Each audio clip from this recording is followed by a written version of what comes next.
साल 2001 में दरअसल एक फिल्म आई थी, नाम था नायक। फिल्म का हीरो सिस्टम में मौजूद करप्शन के खिलाफ एक जंग का आगाज करता है। वो भ्रष्ट अधिकारियों के खिलाफ ताबड़तोड़ फैसले लेता है और भ्रष्टाचार के दीमक से देश को आजाद कराने की भरसक कोशिशें करता है। खैर, वो तो एक फिल्म थी, लेकिन अब रियल लाइफ से भी कुछ ऐसा ही हो रहा है। आपको दिखाते हैं ये रिपोर्ट।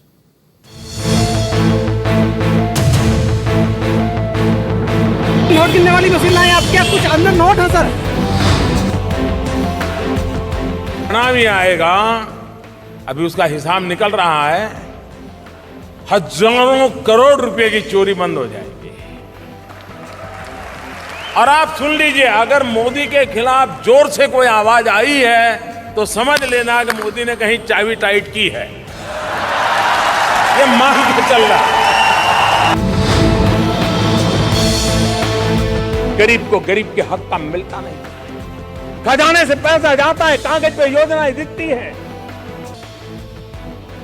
देश लूटता चला जाता है और सरकारें आंखें मूंद करके बैठ नहीं सकती।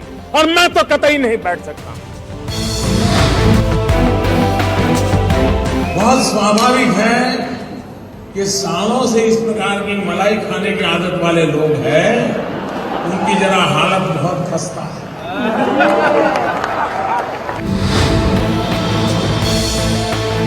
मैं देशवासियों को विश्वास दिलाना चाहता हूं। मैं 125 करोड़ देशवासियों की टीम इंडिया को कहना चाहता हूं कि ये देश भ्रष्टाचार से मुक्त हो सकता है। अनुभव के आधार पर कह रहा हूं। ऊपर से शुरू करना होता है, साथ साथ भ्रष्टाचार हमारे देश में दीमक की तरह लगा हुआ है।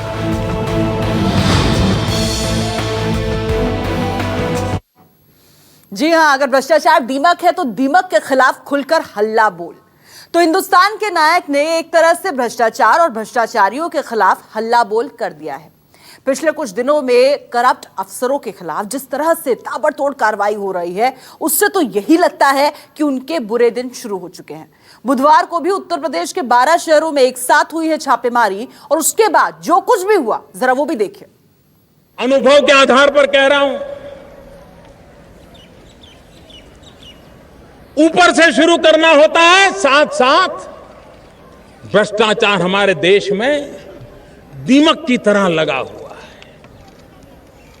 और दीमक ऐसी फैलती जाती है, पहले तो दिखती नहीं है, लेकिन जब बेडरूम तक घुस जाए, कपड़े जहां लगे उस कपबोर्ड तक पहुंच जाए, तब पता चलता है। और जब दिमाग से मुक्ति लेनी है तो हर स्क्वायर मीटर जमीन पे इंजेक्शन लगाने पड़ते हैं दवाइयों के। ये भ्रष्टाचार के दीमक को दूर करने के लिए मोदी के इलाज का वो इंजेक्शन है जिसकी टीस आज सभी सरकारी बाबुओं को बखूबी महसूस हो रही है। मोदी बखूबी जानते हैं कि आम हिंदुस्तानियों की हकमारी करके देश के खजाने को भीतर ही भीतर खाने वाले दीमक छाप अफसरों का आखिर इलाज क्या है। सो भ्रष्टाचार को भगाने के लिए हिंदुस्तान के नायक ने अब जंग का ऐलान कर दिया और यूपी का बुलंदशहर इसका बड़ा गवाह बना। सुबह सुबह जब बुलंदशहर के डीएम साहब की नींद खुली तो डीएम आवास के बाहर सीबीआई के अफसरों की गाड़ियों का काफिला जमा था। इससे पहले कि वो कुछ समझ पाता, अफसरों ने उनके घर और दफ्तर को घेर लिया। करीब 1 घंटे तक जांच पड़ताल होती रही और फिर आनन फानन में अफसरों को नोट गिनने की मशीन मंगानी पड़ी। ये नोट गिनने वाली मशीन लाए आप? क्या कुछ अंदर नोट है सर? कितने नोट बताए जा रहे हैं? कितने बोरी नोट मिले हैं यहाँ? इस मशीन को देखकर इस बात का आसानी से अंदाजा लगाया जा सकता है कि डीएम साहब की इस कोठी में कुबेर का कितना बड़ा खजाना छिपा होगा, जिसे गिनने के लिए अफसरों की उंगलियां भी कम पड़ गई।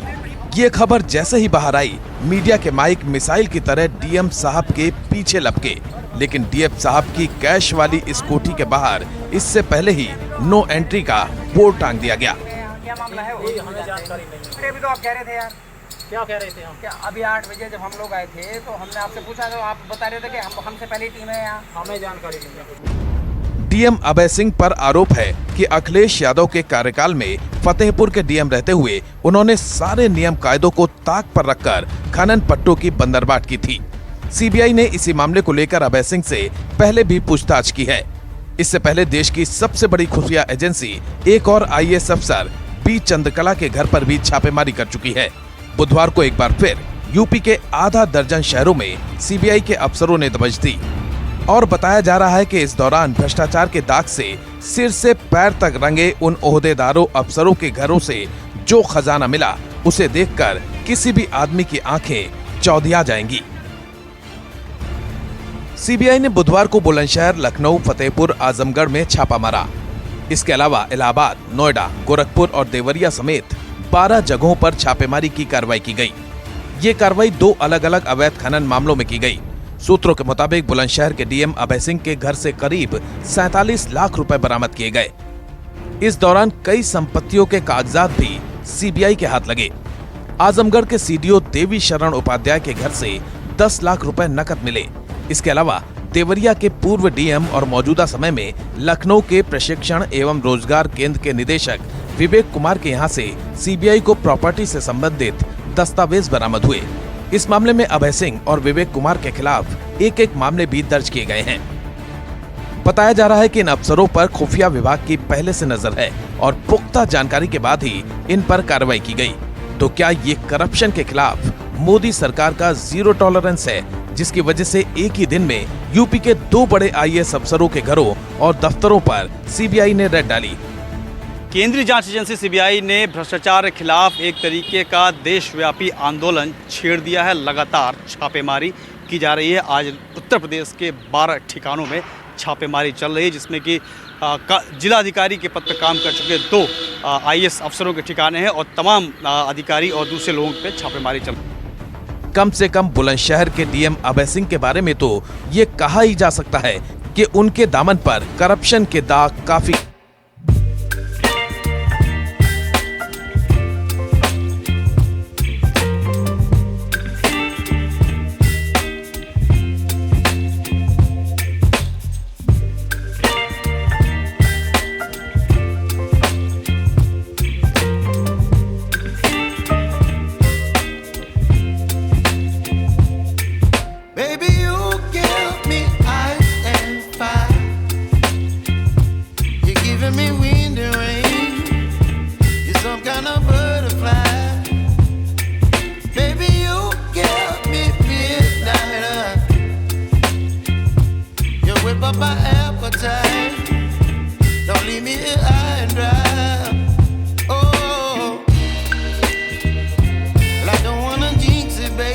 देश की सबसे बड़ी खुफिया एजेंसी ने तमाम भ्रष्ट अफसरों के खिलाफ मुहिम छेड़ रखी है। सिर्फ सीबीआई ही नहीं बल्कि दूसरी संस्थाओं ने भी भ्रष्टाचारियों के खिलाफ एक तरह से जंग का ही आगाज कर दिया है। देखिए कैसे एक के बाद एक देश के भ्रष्ट अफसरों पर गिर रही है मोदी सरकार की गाज।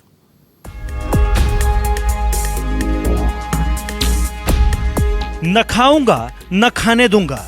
भाइयों बहनों, मैंने बीड़ा उठाया और मेरा तो मंत्र है, न खाऊंगा न खाने दूंगा। जो खाएगा वो जाएगा। भ्रष्टाचार ने हमें तबाह करके रखा हुआ है। आप मुझे बताइए भाइयों बहनों, भ्रष्टाचार से मुक्ति चाहिए कि नहीं चाहिए?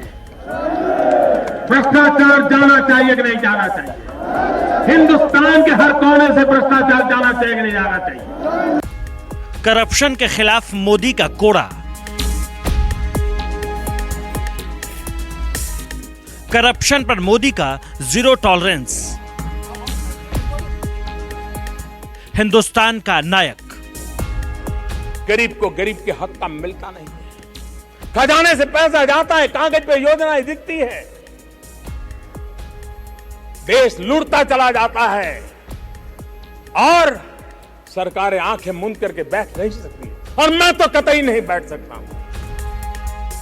बुधवार की सुबह यूपी के आधा दर्जन शहरों में सीबीआई के अफसर उन भ्रष्ट अधिकारियों पर नकेल कसने निकले जो पिछले कई महीनों से करप्शन के आरोपों को लेकर सिस्टम के रडार पर थे। ऐसा नहीं कि हाल के दिनों में यह कोई पहला मामला है जब भ्रष्टाचारी अफसरों पर मोदी सरकार का कोड़ा बरसा हो। सरकार ने पिछले 10 दिनों में करप्ट अफसरों के खिलाफ एक तरह से ऐलाने जंग कर दिया है। जब से सीबीआई निदेशक ऋषि कुमार शुक्ला ने पदभार संभाला है, उनके नेतृत्व में ये पहली बड़ी कार्रवाई सीबीआई की तरफ से चल रही है। और सिर्फ एक नहीं बल्कि 2 जुलाई, जी हाँ 2 जुलाई से लगातार हर दूसरे तीसरे दिन देशव्यापी छापे सीबीआई मार रही है। कभी बैंकिंग घोटाले में, कभी माइनिंग घोटाले में, या कभी दूसरे आर्म्स एक्ट में, तमाम तरह के छापेमारी की जा रही है। किंग फ्रॉड के खिलाफ सीबीआई ने देश भर में विशेष जांच ऑपरेशन चलाया। सीबीआई ने देश के 12 राज्यों के 18 शहरों की 50 जगहों पर एक साथ छापेमारी की कार्रवाई को अंजाम दिया। करीब 640 करोड़ के इस घोटाले में सीबीआई की टीम ने करीब 14 नए मामले दर्ज किए। भ्रष्ट अफसरों पर हुई इस कार्रवाई को अभी कुछ दिन भी नहीं गुजरे थे कि एक बार फिर उन अफसरों की शामत आ गई जिन पर करप्शन के चार्जेस लगे थे। दिन 6 जुलाई पूर्व आईआरएस के ठिकानों पर छापा। पूर्व आईआरएस अधिकारी संजय कुमार श्रीवास्तव के 13 ठिकानों पर सीबीआई ने छापे मारे। संजय कुमार श्रीवास्तव से जुड़े 2 सीए और एक अन्य शख्स के ठिकाने पर भी छापा मारा गया। इस दौरान 2 करोड़ 47 लाख रुपए की ज्वेलरी बरामद की गई। इसके अलावा 1 करोड़ 34 लाख रुपए की रकम श्रीवास्तव और उनके परिवार के खातों में मिली। एक बैंक लॉकर भी पकड़ा गया। आपको बता दें कि संजय कुमार श्रीवास्तव नोएडा के इनकम टैक्स कमिश्नर रहे हैं। संजय श्रीवास्तव उन 12 अधिकारियों में शामिल हैं जिन्हें मोदी सरकार ने भ्रष्टाचार के आरोप में जबरन रिटायरमेंट दी है। सीबीआई ने संजय कुमार श्रीवास्तव के खिलाफ धोखाधड़ी, जालसाजी और भ्रष्टाचार के मामले दर्ज किए। 9 जुलाई 19 राज्यों के 110 ठिकानों पर छापा। देशव्यापी अभियान के तहत सीबीआई ने मंगलवार को कथित भ्रष्टाचार, आपराधिक कदाचार और हथियारों की तस्करी के नए मामलों के सिलसिले में 19 राज्यों और केंद्र शासित प्रदेशों में 110 ठिकानों पर छापेमारी की। बताया गया कि सीबीआई ने भ्रष्टाचार, आपराधिक मिसकंडक्ट और हथियारों की अवैध तस्करी वगैरह के खिलाफ 30 ताजा मामले दर्ज किए। इसे मोदी सरकार का ऑपरेशन क्लीन कहा गया। ऐसे में सवाल है कि क्या प्रधानमंत्री के तौर पर मोदी ने अपनी दूसरी पारी की शुरुआत में ही भ्रष्टाचारियों के खिलाफ हल्ला बोल दिया है। 10 जुलाई 312 कर्मचारियों को हटाया गया। मोदी सरकार की तरफ से लोकसभा में बताया गया कि केंद्र सरकार के 312 कर्मचारियों को काम में लापरवाही बरतने को लेकर नौकरी से हटा दिया गया है। सरकार ने इन अधिकारियों को जबरन रिटायर किया। इनमें कई सीनियर अधिकारी हैं। ज्वाइंट सेक्रेटरी रैंक के अधिकारियों को भी हटाया गया। सरकार ने ग्रुप बी के 187 कर्मचारियों को हटाया, जबकि ग्रुप ए के 125 अफसर जबरन रिटायर कर दिए गए। सवाल उठता है कि सीबीआई ने अचानक ये रुख क्यों अपनाया। कई मामले ऐसे हैं जिसमें कि अदालत ने आदेश दिए हैं और दूसरे कई ऐसे पेंडिंग केसेस थे जिसमें कि सीबीआई कार्रवाई कर रही है। दूसरी तरफ सरकार ने भी जो ये बात कही थी, सरकार जब दूसरी पारी में आई मोदी सरकार, तो उसने भी कहा कि भ्रष्टाचार के खिलाफ वो सख्त कदम उठाएंगे। उसी सिलसिले में सीबीआई की तरफ से ये लगातार छापेमारी की जा रही है।